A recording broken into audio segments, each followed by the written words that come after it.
दोस्तों, अपनी ड्यूटी को बहुत ही ईमानदारी से और वफादारी से निभाने वाली और इस देश से वफादारी करने वाली और इस देश की मासूम बेटी राबिया सैफी को इस दुनिया ये फ़ानी से रुखसत हुए 23 दिन गुजर गए हैं, लेकिन अभी तक हमारे देश की कोई भी मुख्यमंत्री या प्रधानमंत्री, कोई भी शासन या प्रशासन, कोई भी हो, राबिया सैफी के इंसाफ के लिए दो शब्द भी नहीं बोल रहे हैं और राबिया सैफी के इंसाफ के लिए आगे नहीं आ रहे हैं। और दोस्तों, राबिया सैफी को बेरहमी के मौत मारने वाले, दर्दनाक मौत देने वाले, करप्शन वाले और इस देश से गद्दारी करने वाले गुंडे बदमाश इस तरह से देश में घूम रहे हैं जैसे कि उसने कुछ किया ही ना हो। क्या राबिया सैफी को बेरहमी से मारने वाला गुनहगार नहीं है, मुजरिम नहीं है, या राबिया सैफी की जान की कोई कीमत नहीं? दोस्तों, पूरे देश को पता है कि राबिया सैफी एक सिविल डिफेंस में काम करती थी, लेकिन राबिया के गायब होने के बाद, राबिया के इस दुनिया से जाने के बाद, राबिया के दर्दनाक मौत के बाद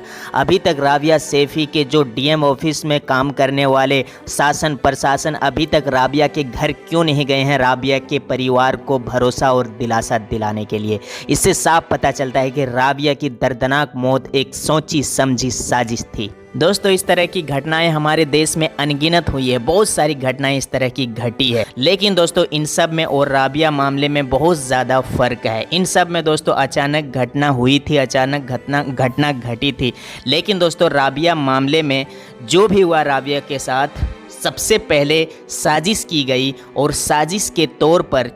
कब राबिया को यहाँ से उठाना है, कहाँ लेके जाना है, राबिया के घर वाले आएंगे तो उसको क्या कहना है, पूरी सोची समझी साजिश है। दोस्तों, राबिया मामला पहले सोची गई, उसके बाद हुई और बहुत सारी घटनाएं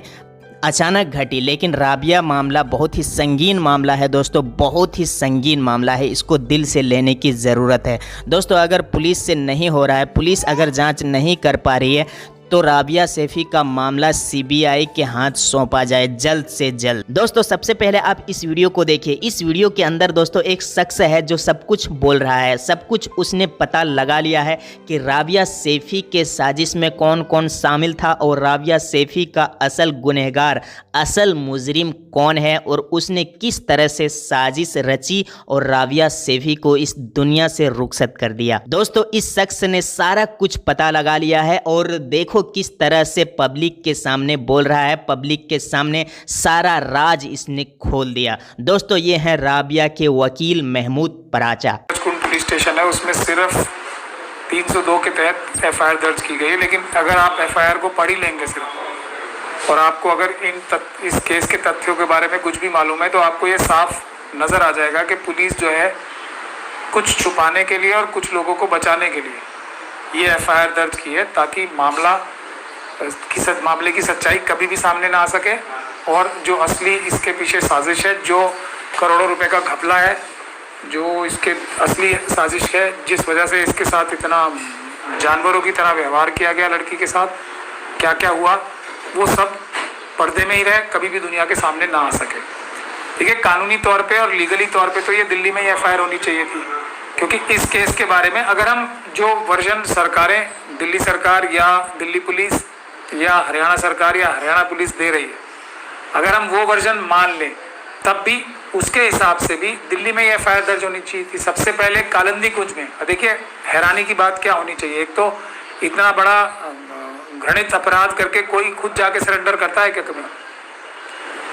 तो इससे पहले तो शक नजर आता है। मर्डर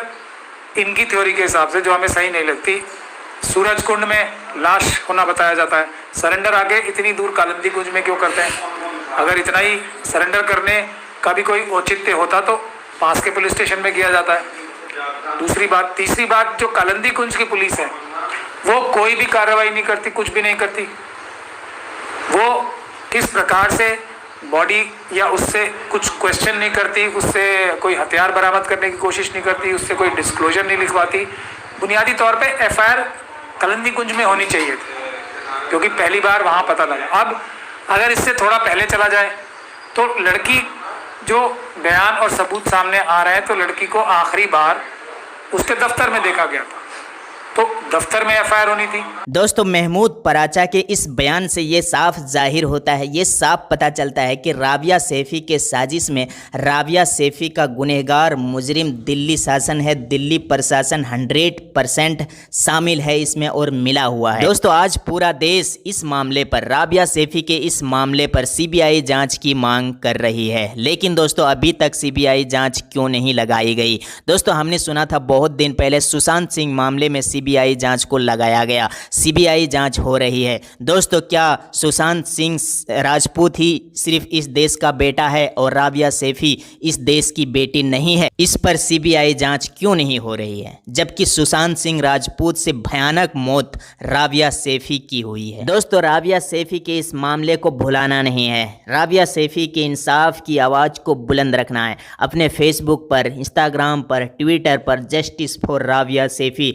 हर रोज लिखना है, हर घंटे में लिखना है, ताकि दिल्ली सरकार को, केंद्र सरकार को, सभी को पता चले कि आज भी राबिया सैफी के इंसाफ के लिए आवाजें उठ रही है और राबिया सैफी के साथ आज पूरा देश खड़ा है। तो दोस्तों, इस वीडियो को पूरा देखने के बाद आपके भी मन में कुछ विचार जरूर चल रहे होंगे, उस विचार को नीचे कमेंट बॉक्स में जरूर लिखें दोस्तों, और राबिया सैफी के इंसाफ के लिए जस्टिस फॉर राबिया सैफी जरूर लिखें। तो दोस्तों, अभी तक आपने वीडियो को लाइक नहीं किया तो लाइक कर दें और चैनल को सब्सक्राइब करें दोस्तों, ताकि इसी तरह का और भी वीडियो का नोटिफिकेशन आपके मोबाइल पर आता रहे।